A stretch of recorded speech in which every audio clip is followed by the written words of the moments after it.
Well, hi, good morning. It's August 15th here, and thank you so much for coming and keeping me company while I work on this radio. The weather here, day after day after day, is fantastic, so I'm having a hard time getting in my shop here when the weather is so fantastic. Well, here I am. So, last thing I did was just basically try to trace the radio signal through the radio, starting at the antenna, and then working its way through these tubes and looking for some place where the signal gets choked off. Well, as it turns out, it doesn't seem to make it anywhere into the radio at all. The fact is, I discovered when this is my signal generator output wire. Nothing's switched on at the moment, by the way. And when I hooked it up to the antenna lead, the signal strength on my signal generator just fell to almost nothing. It's all being bled away as if there's a short in this radio on the antenna. Now, of course, just inside the radio is that burned up coil. It sure would be easy to conclude that's the problem, and it's very likely that is the problem, but I want to know for sure, absolutely for sure. So we're going to look closer at this problem today. Let me pull the speaker out here.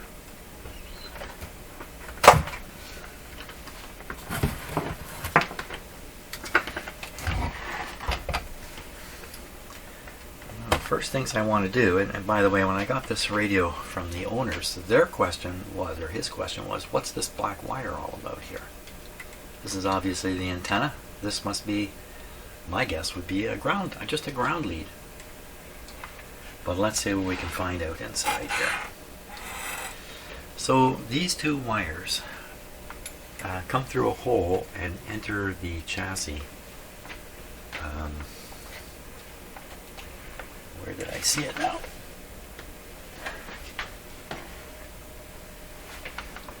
So here they are here, in fact.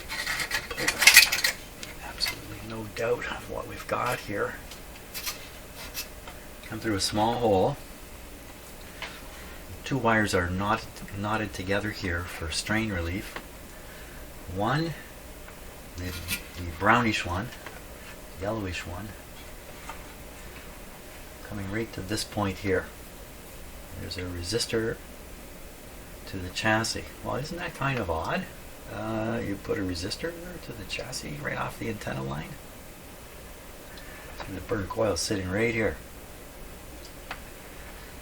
The other wire, the black one, where is it going?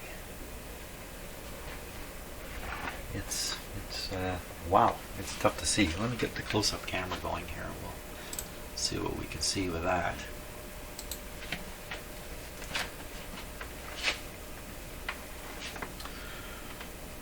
Okay, there's the knot.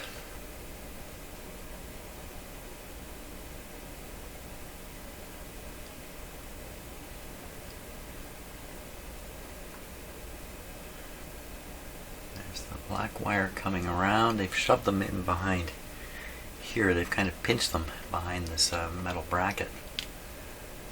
There's the resistor I mentioned. And there's the smoked up coil right there. I didn't see where the black wire went.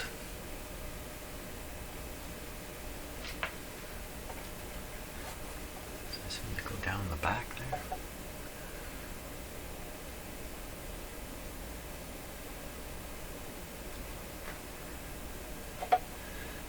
See anything down there. It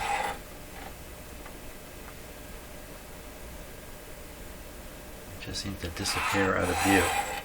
Okay, so I'm going to stop the video. I'm going to find out where this wire goes myself. I stick it my head in front of the camera and everything else. I'll find out where it goes.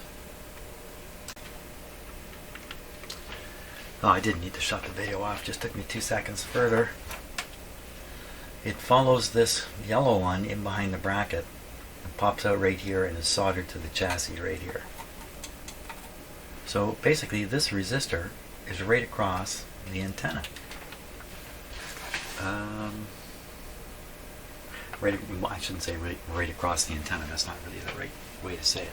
I think we need to look at the schematic here and see what is going on. Okay, so Well, there's the resistor right there. 10,000 ohms. Well, you know, if it was 100 ohms, that would be a problem for an antenna, or 1,000 ohms, but 10,000 ohms? Just looking carefully now. So there's a wire basically connected to the chassis that's coming out with the antenna wire. In case you want to use a loop antenna, I guess is probably the reasoning for that. I think this is, I'm pretty sure this is the particular coil that burned up. It could be this side. I just noticed now there's another switch over here. These two are going to be ganged together, of course. So when you turn the band switch, both these are moving. So you're very much selecting all this for broadcast. Meanwhile, a ground has been placed on all this. This is all grounded out of the picture. So all that's operating is this. I'm going to flip the switch the other way. I don't see that a ground is applied on this. Maybe there's no need for it. This is just left hanging open. Yet when I flipped the switch, I didn't find any change. I was thinking, yeah, one side, this is burned up, so maybe this side's open or shorted. The other side should be just normal, which would appear to be a short to ground, so maybe that's what I saw. I saw there's a low resistance coil here. I just may not measured it carefully. Low resistances are hard to measure anyway. That's probably what happened. This is probably okay, and I just didn't measure it in such a way as to realize that when I flipped the switch.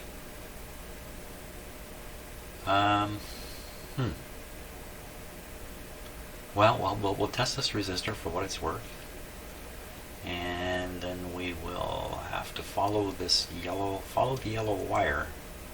See if it ends up at this coil. Now look at this, right from this terminal, straight to the coil. There's no switching action right in here.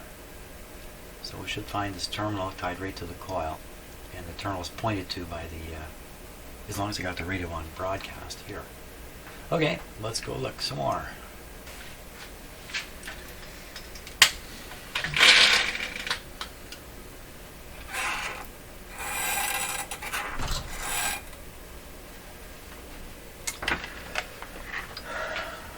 Okay, yellow wire attaches to here. This terminal would appear to be straight through to this terminal.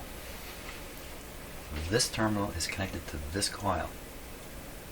We can guess these two coils are, we're guessing now, are for one band, and these two coils are for the other band. That's a guess. May not be like that. There's an adjustment here. This is actually an adjustable capacitor, I think. These white things here, which are accessible from above. Yes, maybe more than one capacitor in these white things.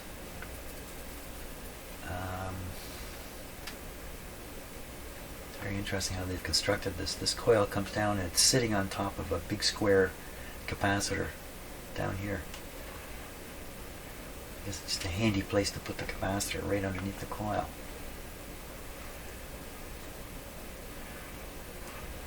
So when does this coil come into play? So the switch right now is set to broadcast. If I flip the switch, oh, that's interesting. We're going to need to put a close-up camera on this switch to see what's really going on here. Let me get that set up. Okay, there's the switch. Very fancy looking switch. Can't say I've ever seen this kind of arrangement here with these little rivets down in here and stuff. It's quite a complicated looking switch. Let me operate it. So this is broadcast. That would be shortwave. Oh, look at all the stuff that moves in there. Oh, smokes.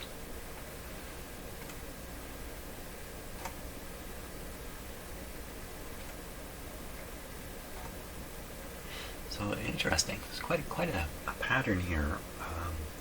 So this one here with the two rivets, this seems to be like a single contact moving between two other contacts, and then beside it, on either side of it, is a double, like a little plate that's shorting together or connecting together two of these. Interesting. Some of this is going to be grounding. Now, the coil, the burned up coil, is on this one here. This one down here. Okay, that's shortwave broadcast. Well, if you look at these plates, the wider plates, they all are connected right to the center shaft. They're all tied together and connected to the center shaft. And I'm willing to bet a lot of money that the center shaft is grounded. It almost has to be grounded because it's passing through the chassis and other stuff. I mean, so those plates, if you like, these things here, are applying grounds. Okay, that's interesting. So in the shortwave position, there is a ground placed on the coil here, the burned up coil. You can see in the focus on the foreground.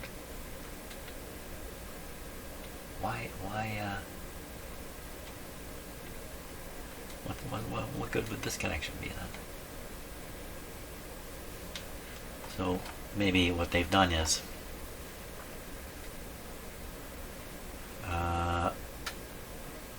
I don't know what they've done exactly. Something that's perpetually connected to the ground plate there. There's one of these on every one. Like you can see this one here clearly. It's not connected to anything. It's just open. This one's open. There's another one up here that's open. There's one down here that's open. So quite a few of these aren't even connected to anything. Okay, now let's trace the wire. So the wire comes to this terminal here. I'm touching. You can see the wire. Here's the wire right here. Comes up. There's that resistor. Then this connection is riveted through to this. So there's no way that this gets switched. This thing I'm touching is connected directly to a coil top. Oh, what's that mean? That means the antenna is forever connected to the top of one of those coils. Oops, wrong control. My knob is slipping. My knob is giving out here.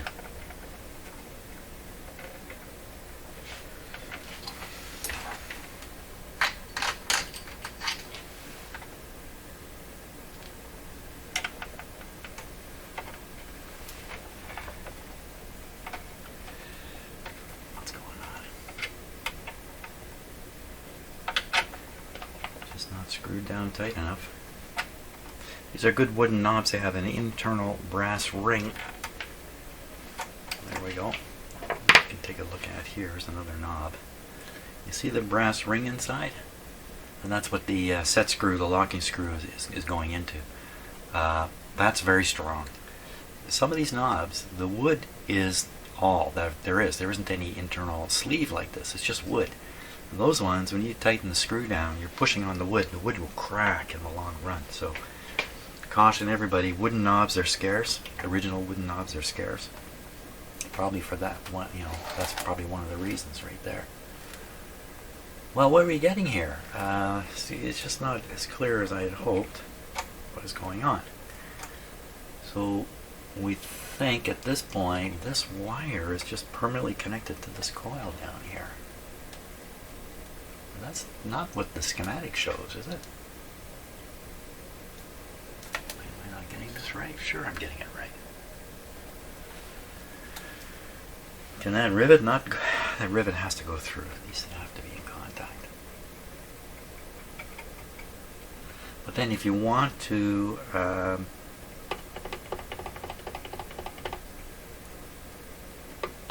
look at the schematic again.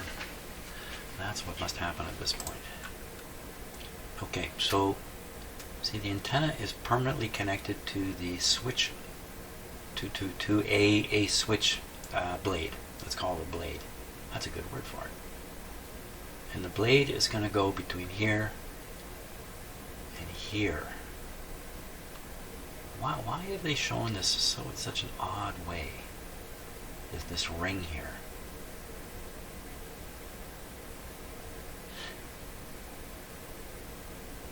Why would they do that?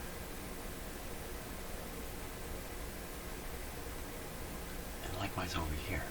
Same way of showing it.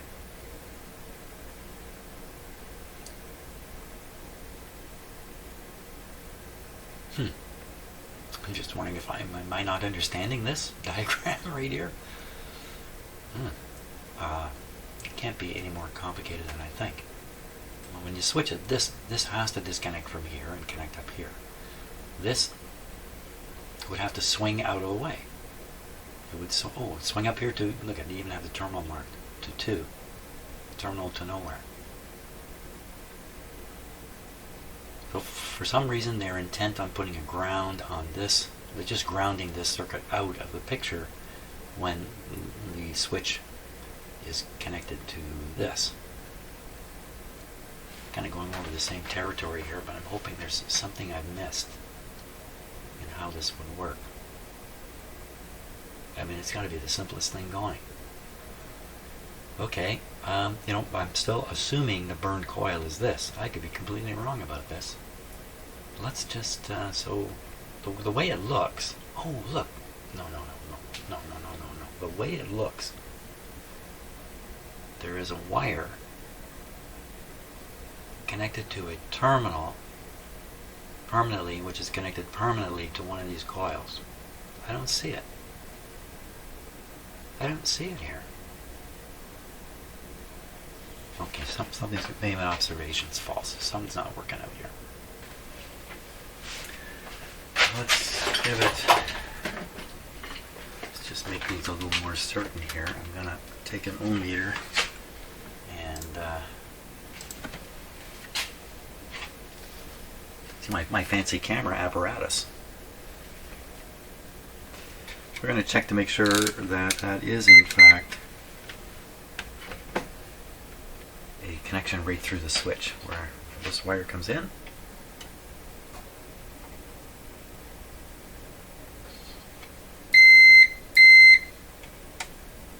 I'm wrong. How do they manage to rivet this? How do they manage to do this? Look at this plate here. It looks like a rivet straight through, yet I touch one side and touch the other side. They're not connected. They're two different rivets lined up perfectly. Now, how do they manage to do that? So if we look at this wafer, this is no simple wafer here.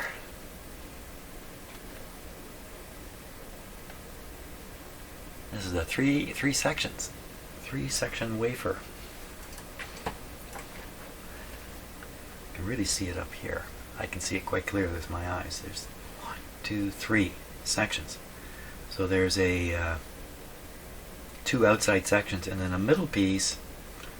So what's happening here is this must be riveted to the outside section here, and this must be riveted to the other outside section, and then there's an inside piece insulating the two of them away. That's like one of the most rugged switches I've ever seen. Of course, this is early on. This is in the 1930s. So the cheapest way possible. It really hasn't been found yet. And especially with things like this, these are expensive to make and probably a little problematic. So as time went by, these switches got simpler and simpler in design. Okay, so I was fooled. So this is not what I thought it was. So there is no permanent connection from here to this coil. So where does it go then? It goes from here. Well, I guess I have to look at the back side of the switch here. Because because they are different. Okay, so you can see the antenna connecting here. And this is a little hard to see. I'm gonna Yep. I'm gonna finish the sentence. Don't worry. I'm able to do it.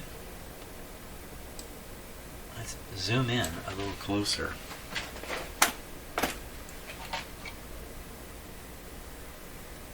Okay, so here's the wire coming in.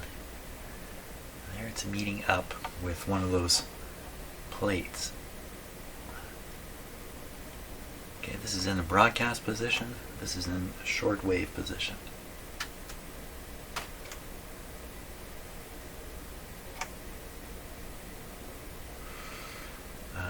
Like it's not doing anything. Like the plate we can see that the contact is on, it is not contacting anything else. So you see where it's riveted, those rivets must come through all the way to the other side. Oh, that's right, and they're the two little dots I saw earlier. Yes. If both rivets go onto the same piece, which then comes out, and guess what that is? That is the connection to that coil. I guessed wrong. Let's just do that again. So we're looking on the back. This would be easier if I just used my eyes. I'd have this done in a moment, but I'm doing it with you with the camera. There we go. So always in contact.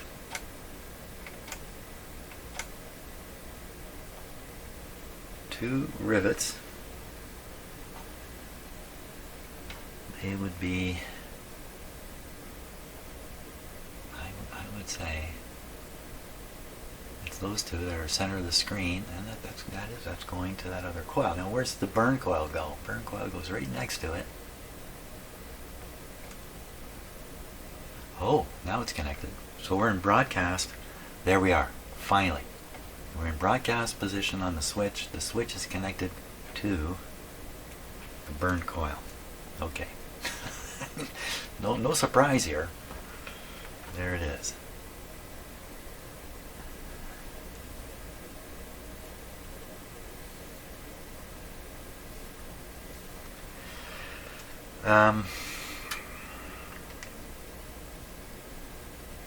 And when the switch is off, this coil, when the switch is on shortwave, this coil is out of the circuit entirely and just doesn't mean a thing. This radio should operate in shortwave. And we should see quite a dramatic, assuming there's a short in here in this coil. Pretty good assumption. Could be some turns left that are still in there. Like this could have gone from a 300 turn coil to a 16 turn coil just because of short circuits. I mean, look at the burned wires out here. Tell me they're not short circuited. And then this thing really cooked for a long time. It's probably loaded with short circuits. You can see the lead wire coming out there. Can't quite see where it's going. I think it's going to this terminal right here. There's still a chance that coil's good, but really remote chance. Okay, some tests to do. Some tests to do here to verify what I think is going on. So I don't think we need to turn the radio on. It's just a matter of, whoops, checking for continuity and things like that. Okay, square one. Let's test. This is kind of dumb, but square one's good. Right from the end of the antenna wire, right to the end of the antenna wire. Good. And to ground. Oh.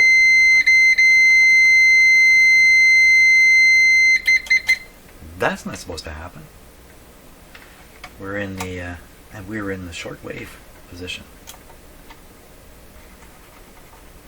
If I get this backwards.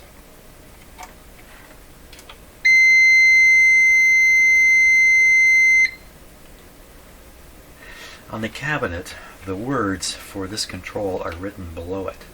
They're written on the cabinet below the knob, and it says over here shortwave and over there broadcast. Now you can imagine a pointer. I've seen a picture of this radio with a knob with a pointer, a big knob with a big pointer, and you go radio like a broadcast and shortwave. So this is shortwave. Shortwave grounded right out. This is broadcast. Well, it could be. I'm supposed to read. I should. It could be the case. I should get a tone because the coil is good on shortwave and it's a low resistance coil. And meanwhile, on broadcast, the coil is open. That's probably what's going on here. Now, why didn't the radio seem to work on shortwave? Well, there could be other problems. Almost certainly. Oh, my knob is giving up again.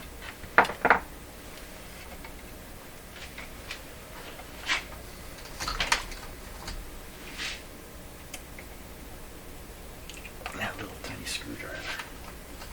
Can't get much leverage on it. There we go. That's probably the case. Open circuit here. But I'm reading a short circuit only in certain. It's not short circuit necessarily. Let's try to measure this resistance. My meter's 600 ohms, but it's a digital meter. Maybe it can read super low resistances. So 0 is 0, 0 is 0. We'll check this resistor. This is at 10,000, so it should just show like that.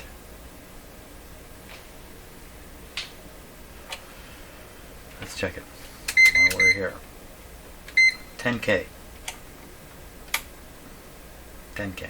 Looks like my meter batteries are failing here. You're getting a nice clear picture, but where I'm looking down, I can hardly see the screen. The battery is going out. Okay. I forgot what I was going to read, for crying out loud.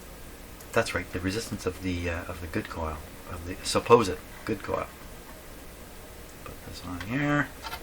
Switch this to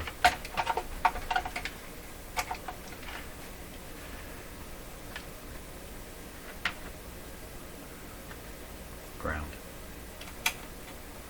So this has got a 10,000 ohm resistor and 0. But if you see the coil, then you can see it right here. It's great big wires. If I had a piece of wire, a 1.5 feet long, and I tried to read the resistance on it, that's what I would get. Hey, same test on broadcast. It should give an open circuit now, or 10,000. Oh my gosh, what am I getting? Why did I have to look at this? Why did I do this to myself?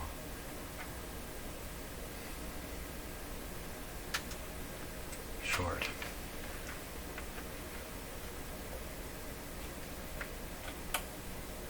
Short. Oh, that's right. When this thing is switched, when you switch it, no, put the short on the short wave, but did not put shorts on the broadcast. And I say, why are you spending so much time on this? Because this is the critical issue with this radio. Now we're getting something. 11 ohms.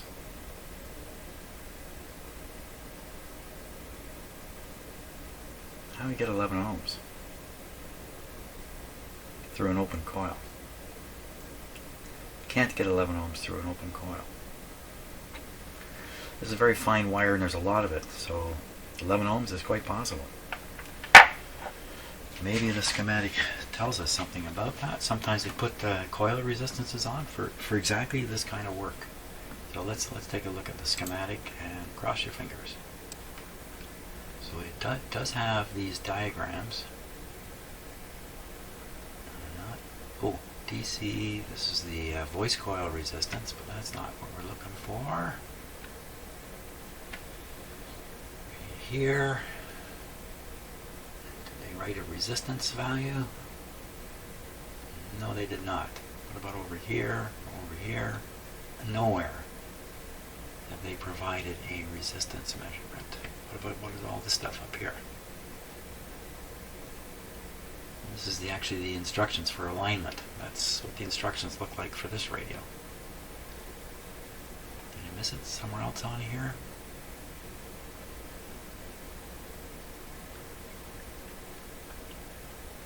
Shoot.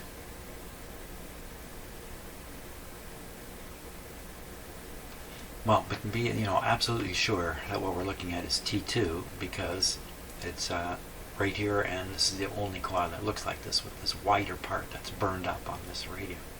This has to be T2. T2 is the broadcast. It has to be the broadcast because it says here band switch is shown in broadcast, and we can see the band switch is shown here. Feel like I'm going back to square one? That's what I got to do.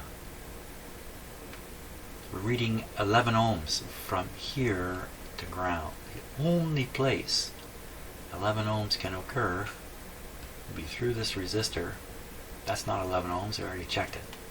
It's 10,000. The 11 ohms must be here. This is not a complicated coil. This part of it, it's just straight through. Was it originally 600 ohms and now it's 11? 11 ohms.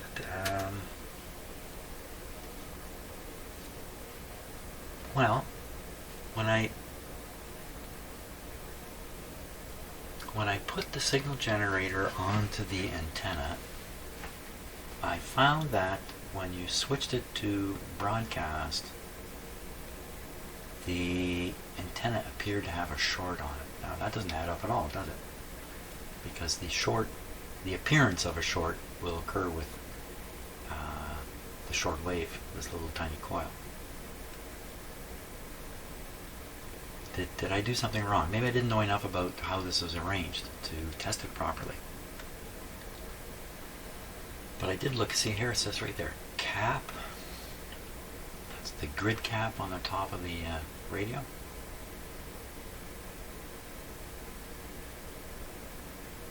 Wait a minute. Just one cotton picking second here. Oh, I've done it again. Okay, so I'm going to offer an apology right now. So I just said something that comes out of my mouth automatically that you've heard me do this probably numerous times on videos by accident, and I would imagine it upsets some people when I use that term by accident. So I'm apologizing. I'm doing my best to eliminate it from my language, but it's really tough because it's a meaningless word to me. It's just an expression. It doesn't mean anything, but it actually does mean stuff to people, so I apologize once again. The radio is not the only thing I'm trying to fix here. Okay, back to what we're doing.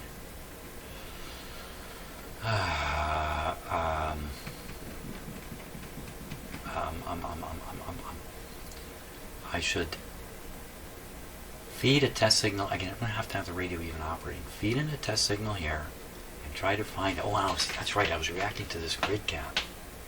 Look closely at what's going on here. Look closely. So they got the word cap right here. And then they have this weird, what is this? This is supposed to be the plate. Does this have a plate cap by some wild chance? No, because here's the plate voltage coming over on pin 3. So, okay, so here's the signal coming from the antenna, and it's coming in on this grid. This one above it, the dashed line, and there's a dashed line below it, running into a solid line below that. But dashed line, this is a screen voltage for 2 screens in this tube. We have the oscillator signal coming in on this. Should be down here on this grid. What are they doing here?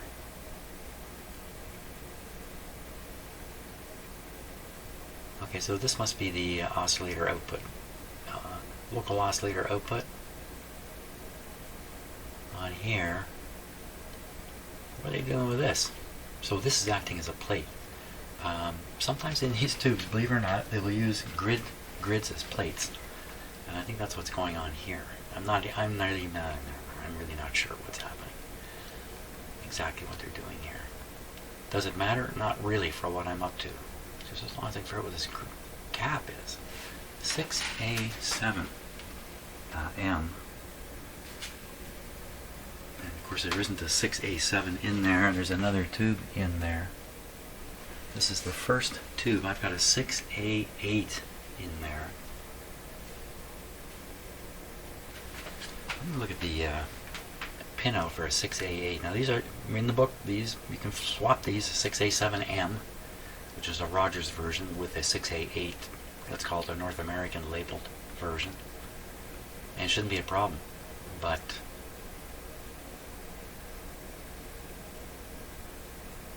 I don't get what they're doing here. Pin number 1. Well, this pin number 1 is often a grounded pin, and that's a ground symbol. That's what that is. That's a ground symbol. If you notice, do you notice? What do I notice? I was going to say there's no number written here, no pin number written here. Instead, they wrote the word cap. What's this? Schmud. It's just a smudge. I don't know what that is. Okay, so grid cap. Okay, fine. I got it. I got it all figured out. This wire here doesn't actually connect to in here. This is a little plate. You can kind of see it now. All looks clear to me. Perhaps this was clear to you right from the start, but not to me. So this cap, this ground wire is actually tied to the outside of the tube. Would have been the Rogers coating on the outside of the tube, but now it's just a metal tube, so this would be connected to the metal part. Okay, very good. Very good. So we can find this capacitor, and we can look on either side. Maybe this capacitor is open, and that's killing the whole radio, because the entire antenna signal has to get through this capacitor. You can do all this with the radio off. Check all this right to here with the radio off. Okay, I'm going to do that. Okay, let's have a look at this. Now, on the lower left is my oscilloscope. You can see the actual oscilloscope sitting right there, and I've got this camera looking at it, and that's how come it's on the screen. So, and what are we looking at? We're actually looking at the output of my signal generator straight to the scope. It's not going through the radio at all. Here's the connections. And that's a little bit horrifying what I'm seeing on my signal generator, or my oscilloscope. It's not quite the nice clean thing I normally see. So just to explain what we're looking at here, first of all, there's a tone involved. That's a 400 hertz tone. So if we could hear this, we would hear a tone coming out of a speaker. There's my pointer. And that's what's causing. Let's see if I can just get this a little more stable here. The tone we're listening to is this shape here. This part is filled in. It's filled in by the RF signal, the radio frequency signal, which is at 1,000,000 hertz right now. And this is 400 hertz coming along here. What's a little bit disturbing is look at the shape of this thing. Oh my gosh, it's horrified. This should give you a nice sine wave sort of look to it. Let me just make a few adjustments here first. So that's cutting back the modulation to the point where my scope can't trace it anymore, and up to the point where it's overdone. My scope's going a little crazy, where the modulation goes too high. This is about probably 30-40% modulation here. My signal generator's in trouble. Let me cut it back. Just see, I got it right wide open, so maybe it was too much for it. Oh, it looks just as bad here. Now, another thing, it looks even worse here. This won't stop the test on the radio, but I'm examining my poor signal generator. I had no idea it looked like this. This snake part here, where it's going up and down, this is probably 60 cycle hum, and that could be introduced for a number of reasons.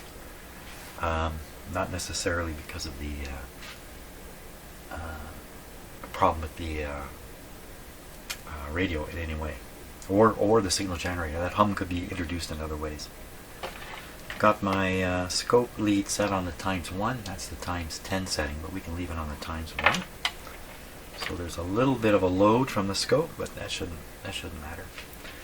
And my poor scope's having trouble triggering on a complex signal like this. It's got RF, it's got audio, and it's got a 60 cycle hum in it. It's just a little too much for Mr. Scope. So now, but this gives us an idea now of the signal strength involved on here.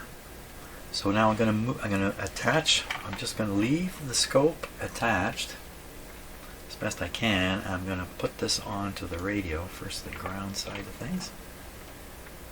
Now see, the hum just disappeared. So that tells you a little something. I don't know what. I don't know what. Tells you something though. Now we're gonna attach it to the antenna. Anything bad happening? It's having some kind of effect, but it's not killing it entirely. The signal is remaining on the scope. I'm gonna clip this on here. Okay, so now we are feeding this signal level. Can I possibly trigger this? Make it bigger. And more or less. Maybe if I trigger with a filter. That didn't help. I trigger with this filter. That doesn't help. Not really. Oh well, we'll just have to just put up with it. I'm not one for putting up with stuff. I'm gonna let it just run free there. A little hard on the camera to see it. But no, I can't trigger it a little better. Even bigger and faster, bigger and faster. Well, that's pretty stable. Now we'll just make it bright enough to see it. Ooh, that's a mess. Playing with your scope here. That looks really crummy. Let's go back here. Okay, we'll leave it like that. No, we won't leave it like that. Look how it got schmozzled. Poor scope, can't do it. I can't do. Okay, we'll leave it like that. The shape of it doesn't really matter.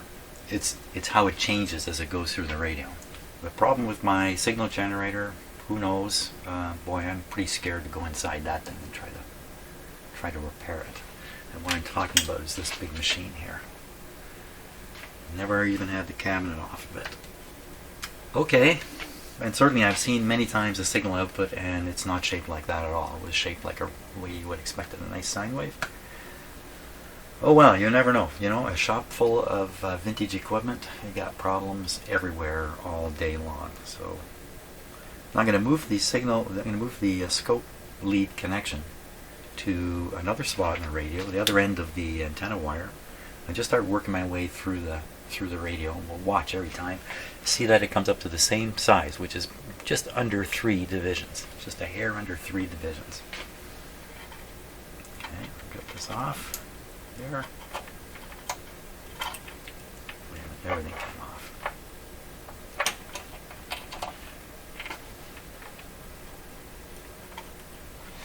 Okay, other end of the green wire. So, how do you get these back on? This is what I do. Squeeze them. And then I pinch the open end really hard. You gotta pinch it really hard or it'll bite through your fingers. Then you pull that go. Wow, look at that. That's how I do it. Around here, the other end of the wire, this should get exactly the same signal here. And sure enough we do on the scope. Same thing, just under 3 divisions. Change the band. Ooh. This is the short wave band. The short wave band has that, what looks like a very low resistance coil. That could be all that's happening here. It's another test that doesn't seem to prove a lot. We go to the top of this coil. This is the burn coil.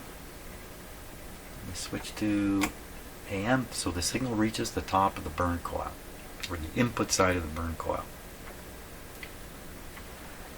The output side is grounded, so we can't tell too much from that.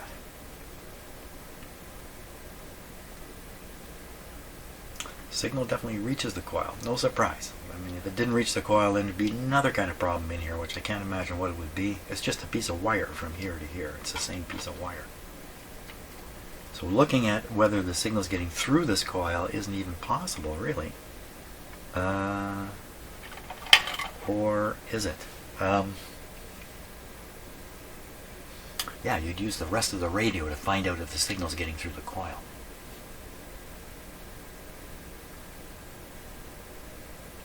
Okay, well, if we crank up the frequency up into the short wave range, then we should start, this coil won't appear so much like a short circuit. So we can actually do that and watch it. So I'll flip to, okay. So this is short wave. Oh, I gotta have this hooked up. We're gonna see something. Let's try this again. Okay, so on, this is just so annoying. This comes loose every 2 seconds.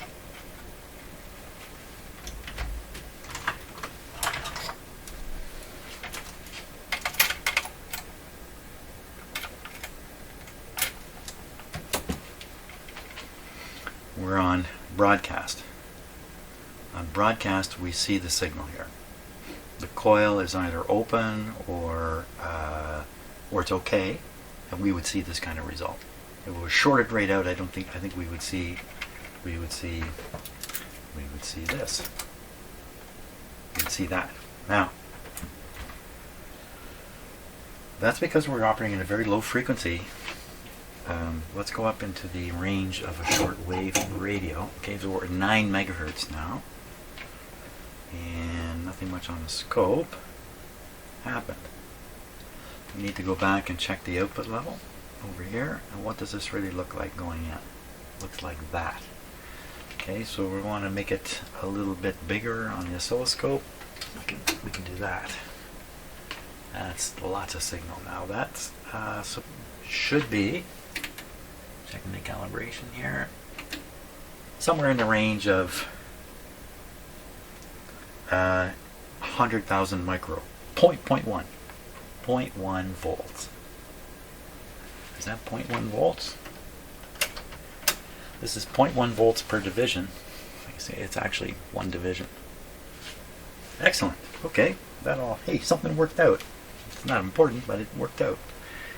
Now, what's left of this? I'm going to make my oscilloscope a little more sensitive here. We'll now stop looking at the antenna and go look at this coil here. Oh, look at that. Hey, that's a nice sine wave. That's what it's supposed to look like. Did something, I looked away, and when I looked back, did my scope just start triggering? Is that what really happened there? What happened? Okay, end of the wire. How can this be? This is the same piece of wire. The same piece of wire. I just have one end or the other. Here's one end.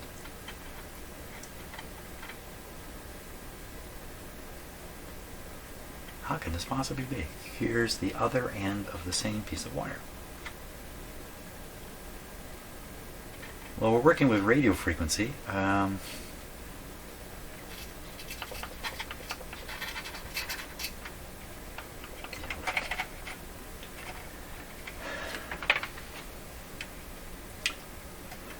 Do I sound frustrated? I'm frustrated because I know it's a beautiful day outside. I'm down here in my shop. Okay, broadcast. Lovely. I think that's basically open. Circuited. What's he saying? I don't know. He's mumbling. So you get exactly the same.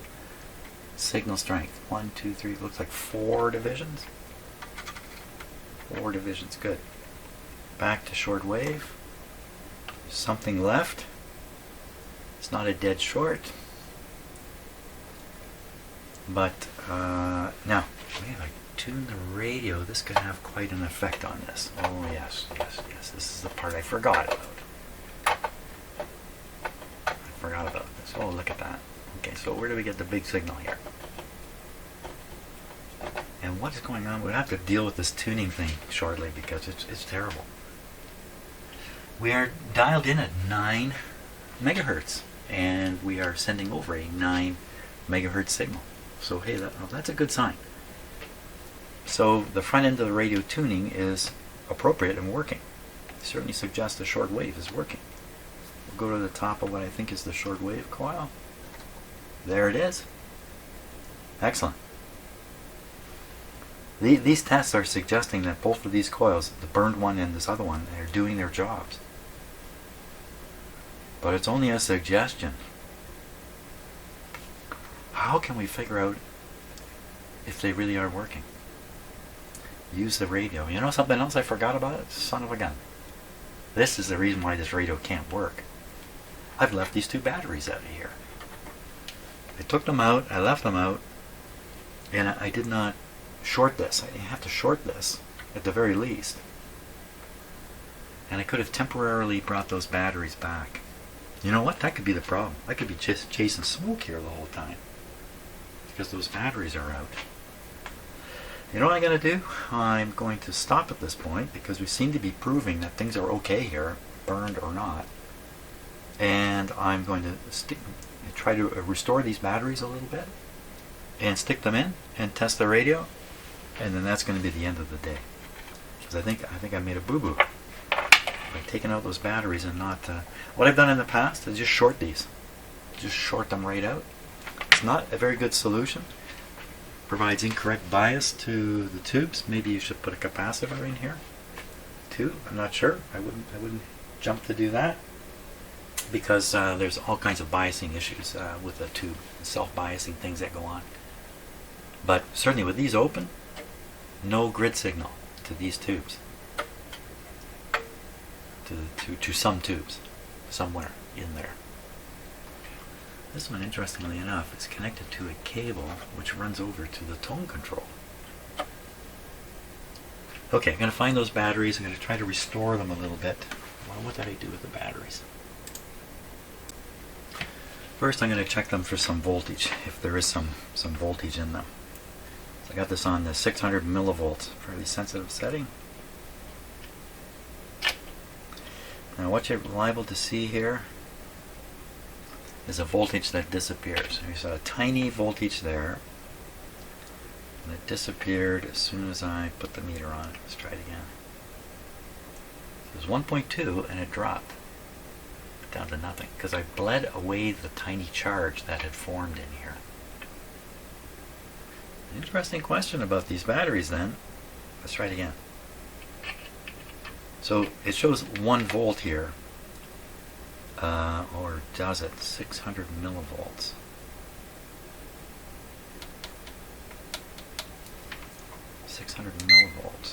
Scale. Yeah, it's not point. It's way down here. That's next to nothing. These batteries, when they're in the radio, are not. There's no power or current being drawn from them. Yeah, this is just a millivolt. We should, yeah, there it is up there, millivolts. Okay, these should be producing about a volt. I'm pretty sure that's carbon in the middle, and this is probably a zinc case, I'm going to guess. And the result of that, you take the electromotive force of those two things, you find out there's about a volt between them, and that's what will be produced from this, as long as you don't draw any current. To restore these, so there's basically 4 components here. There's the metal cup, there's the carbon plug in the top, then there's a rubber gasket going around it that's supposed to seal it, and then in between the carbon and the case here there must be something like paper soaked with something like water. So to bring this back to life, I'd like to get some water past it. Now a lot of these, when you get them,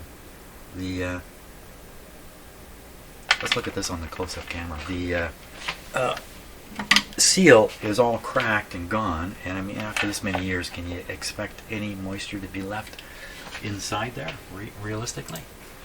I don't know. I wouldn't think so. How much would it take? Wouldn't take a lot.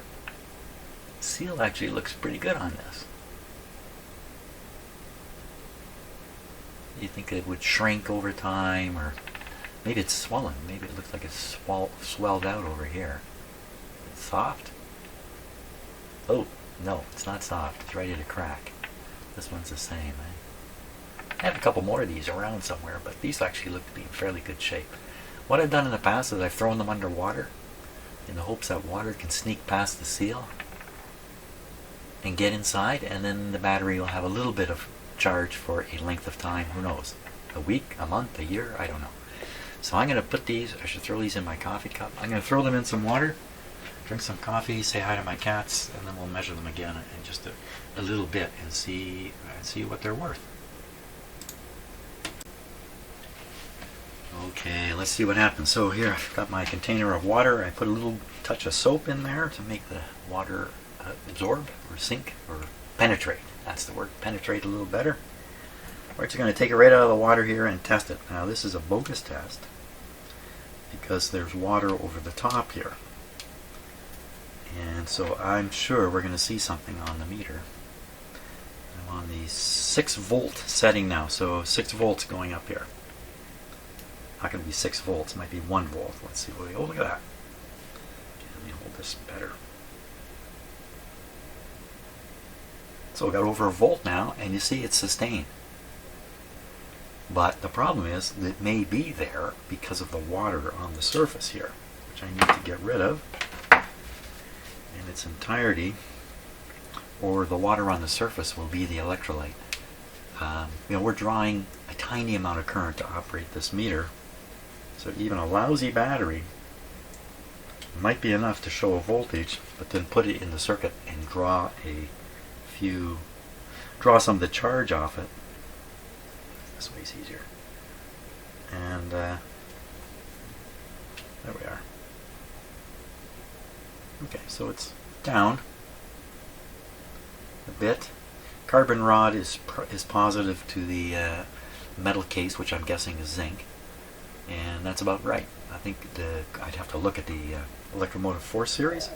Carbon I think is 0, and zinc is 1.2, minus 1.2. Got my fingers all over this too. Oh, look at that. So see, my hand is shorting out the battery. My right hand here, the way I'm holding, I got my finger on the pointer, so I'm drawing charge out of the battery. But I take my finger off, I'm not holding the battery anymore. Let's do it like this. Okay, with my finger off, demonstrating my manual dexterity.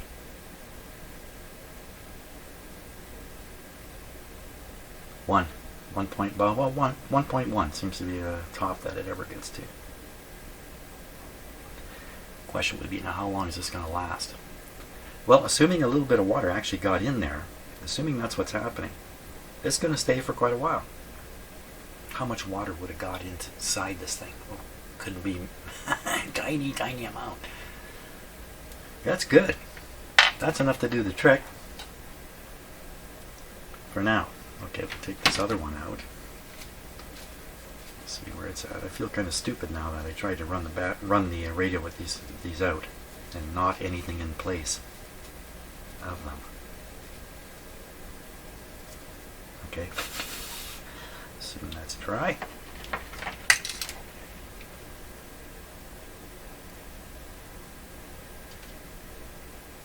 A similar sort of voltage.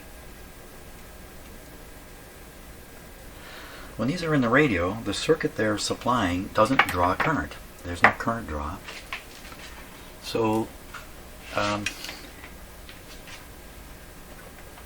any voltage these batteries produce should just sit there.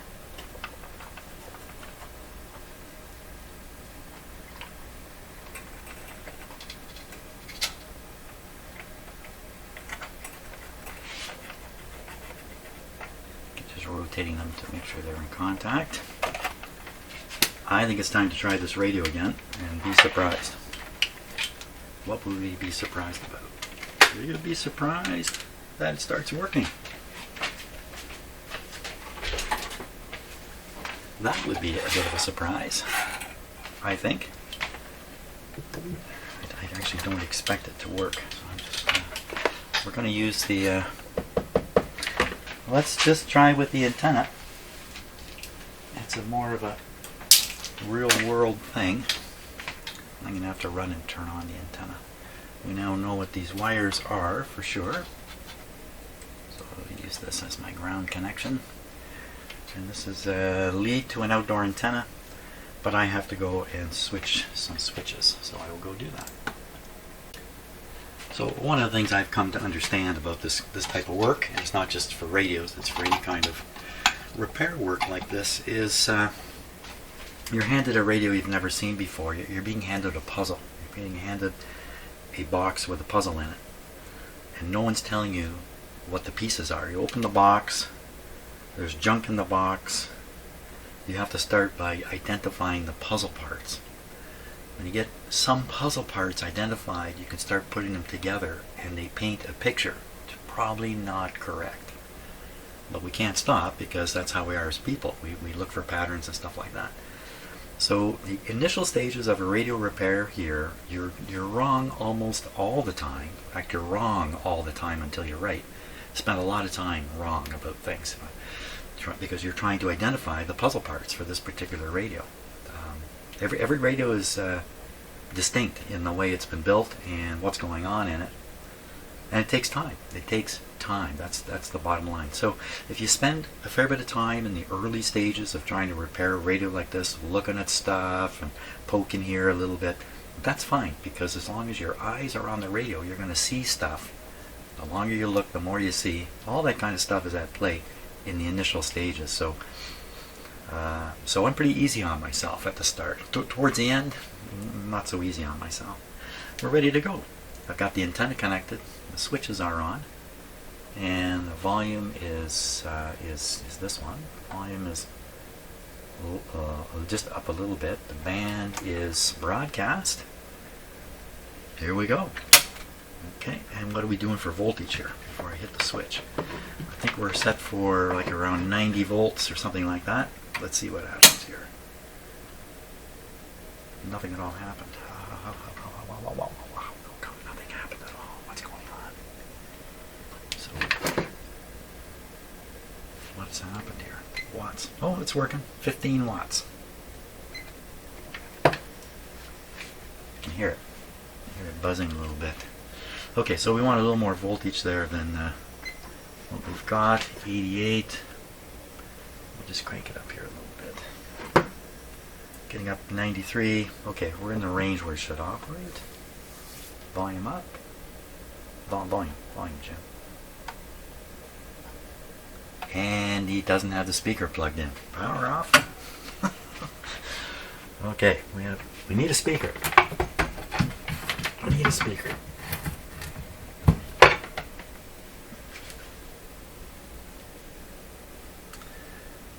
Speaker.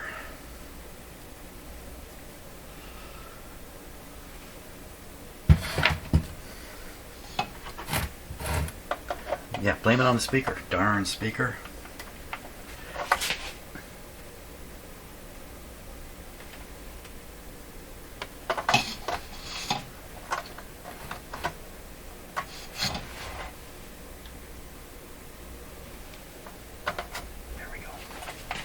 Okay, radio's switched off while I'm doing this, in case you didn't notice. Okay, now we are ready to try again. Did I leave the volume cranked up? No.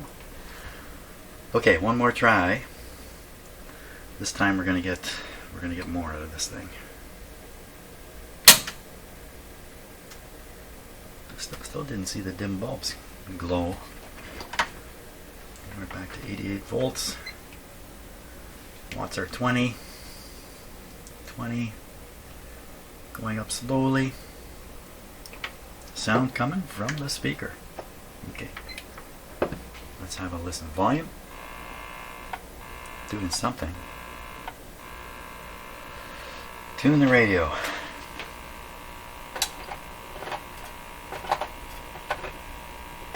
I wouldn't say there's much response there.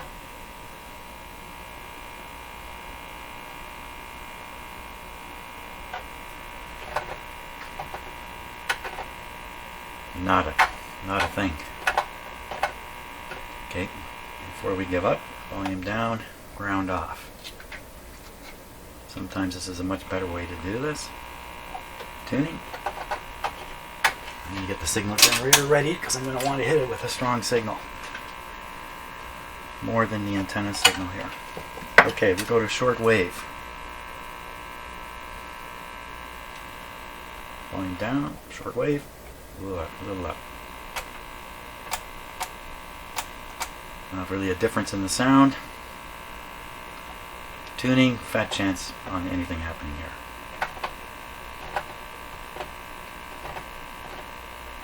Especially with a horrible tuning knob.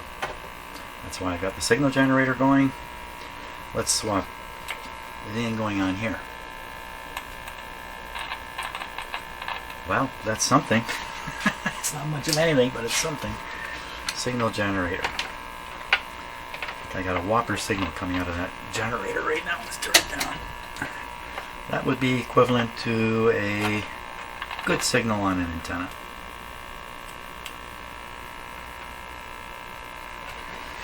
We're shooting a signal at 9.3 megahertz. 9.3. Right in this area.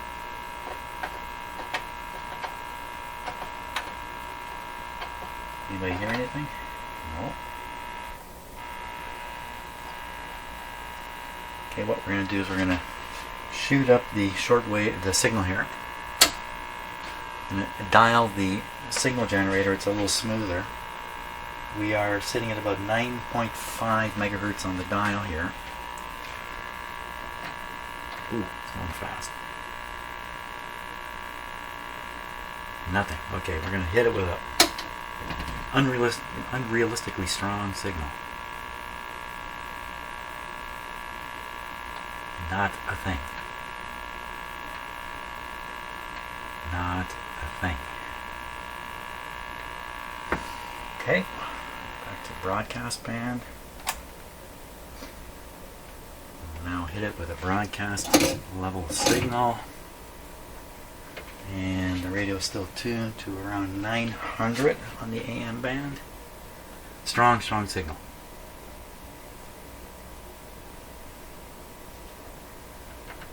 You hardly need a radio to pick this up. And nobody's home. Let's just tune this lower in case the tuning's way off. So it's on around 700 now.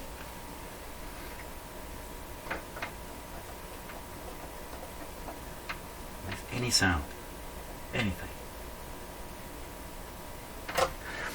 Nothing would be the response from that.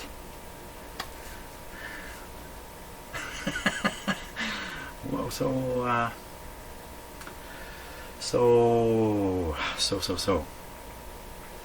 where are we? You know, I'm going to check and see how much video I've got here. Maybe I need to stop at this point, or maybe we got time for a little more monkey business. Let me check that.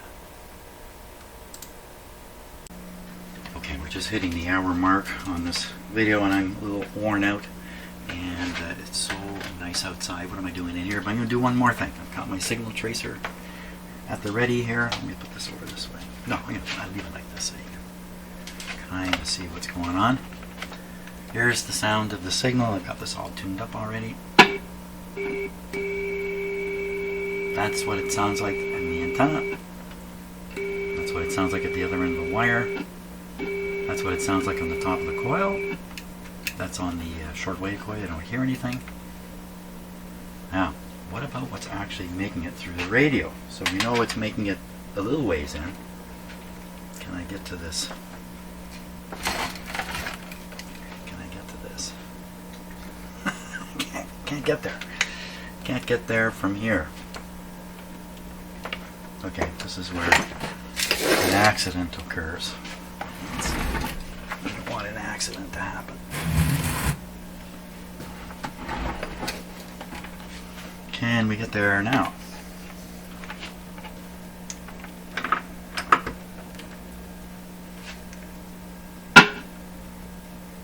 Duh! Didn't I hear it there for a moment?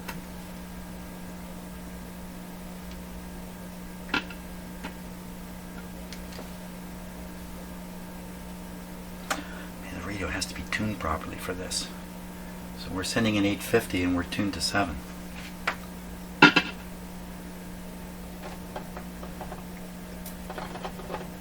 Hello, anybody?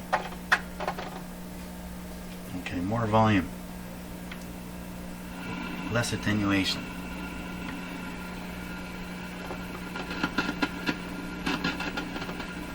Very interesting. So Do you hear the hiss? What's that all about? Hey.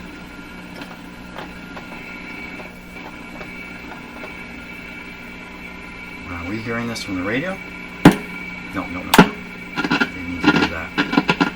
You don't actually have to have the radio on to even do this test. Is that my signal generator? So what's probably happening, actually this finer tuning is easier. What's probably happening is this is providing an antenna signal. You can see that, just getting my finger close to it. That's not even touching it. If you can get a signal to this tube, the radio seems to work all the way through. Well, it's not much of a journey from the antenna to here. Of course, the coil. It's the coil. Now, I can switch this to shortwave. It's out of the RF range of my signal tracer, but my signal tracer will, as soon as I switch it to band A, can pick up the local oscillator frequency of 460. Wasn't it 460? 460. Things get pretty quiet here. 460. I'm tuning my.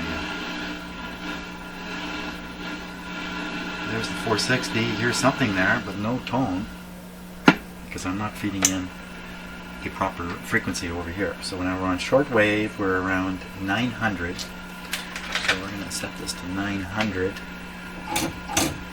9 megahertz rather. Let's do it from here. What happened to my something going on with my signal tracer? Okay, 9 on there, 9 on here.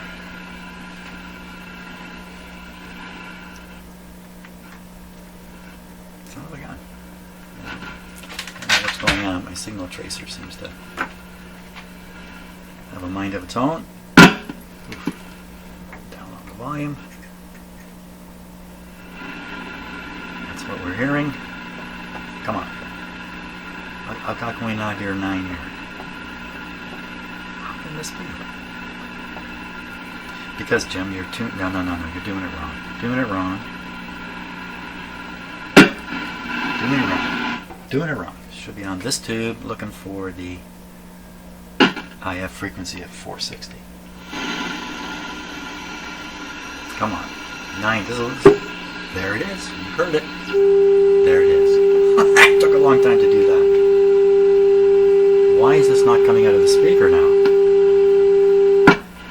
Because I don't have the volume turned up. Down on the tracer. Up on the radio. Hey, where are you, man? Where are you? The signal is present here, but when I touch this, you hear no difference out of the speaker.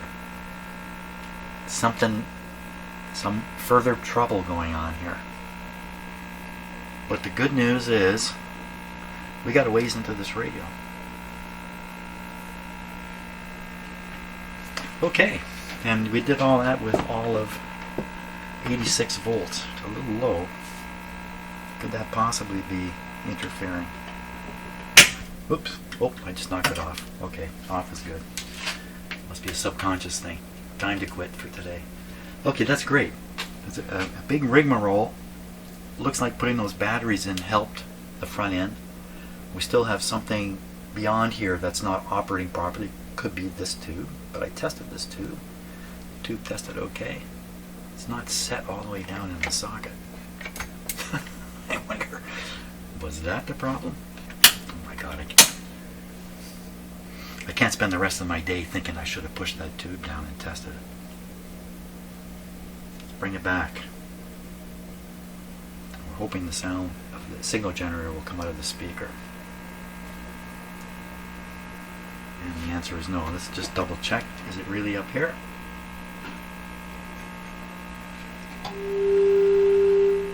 Yes, it is. But it's not coming out of there. Let's tune the radio a little bit just to see what happens. No. Okay, that's good. We've progressed to the top of this tube. But it looks like either the tube itself or something beyond it not working. Now we're getting into the middle of the IF cans here. The IF cans have some adjustments. People can get at those adjustments fairly easily, and curious people like I was when I was a kid can take a screwdriver and turn those adjustments. And once they've been turned, freehand, it's kind of game over in terms of getting these things set back the way they should be. These are frequency sensitive adjustments here. Maybe somebody toyed with that. Who knows? I'm only guessing. We should not be guessing. But you got to make up some stories to give you a sense of direction forward. Can't. Well, anyway, okay. Yeah, I'm spent for today in here. So thanks a lot for watching. Tomorrow we'll pursue this a little further and try to get the sound to come right out of the speaker, or find out specifically where it's stopping, and then we can take some kind of action there, perhaps to unblock that. And we'll just kind of work our way through the radio until everything is unblocked and sound comes out the speaker. At that point, thumbs up. Doesn't mean it's working well, it just means it's working. So great. So thanks a lot for watching, and we'll see what happens tomorrow. I'm going out to enjoy the wonderful sunshine. See ya.